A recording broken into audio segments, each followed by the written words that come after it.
चला तर मंडळी, आज आपण अतिशय पौष्टिक असे बीटाचे लाडू कसे बनवायचे ते बघणार आहोत। हे लाडू बनवायला अगदी सोपे आणि चवीला एक नंबर लागतात। ज्यांना बीटरूट खाण्याची अजिबात इच्छा नसते ते सुद्धा हे लाडू अतिशय आवडीने खातील।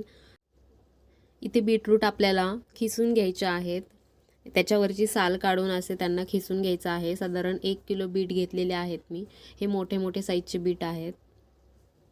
लहान मुलं बीटरूट खायला नाना करतात, त्यांच्यासाठी हे लाडू अगदी बेस्ट आहेत। ते आवडीने खातील हे लाडू। अशा प्रकारे आपल्याला सगळे बीटरूट खिसून घ्यायचे आहेत। इथे सगळे बीटरूट आपले खिसून झालेले आहेत। आता इथं नारळ खिसून घेतलेला आहे मी। ओला नारळ आहे हा। साखर घ्यायची आहे 1 वाटी आणि या 3 इन्ग्रेडियंट्स पासूनच बीटरूटचे लाडू आपण बनवणार आहोत। कढईमध्ये 2 चमचे तूप टाकलेला आहे। तुपामध्ये किसलेला नारळ आपण थोडा वेळ परतून घेणार आहोत। जास्त परतायचा नाहीये, थोडंच परतायचं आहे आणि लगेचच आपल्याला किसलेले बीटरूट टाकून घ्यायचे आहे त्याच्यामध्ये।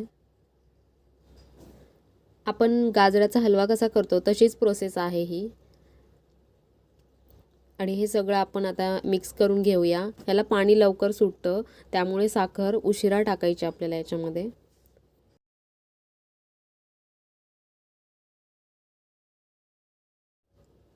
इथे बघू शकताय मी या स्टेजला साखर टाकून घेतलेली आहे। याच्यामध्ये आपल्याला साखर, बीटरूट, नारळ याच्या व्यतिरिक्त काहीच यूज करायचं नाही। जर तुम्हाला काही टाकायचंच असेल तर तुम्ही याच्यात रोज एसेन्स टाकू शकता। नाही टाकलं तरी काहीच प्रॉब्लेम नाही। अतिशय टेस्टी होतात हे लाडू असेच।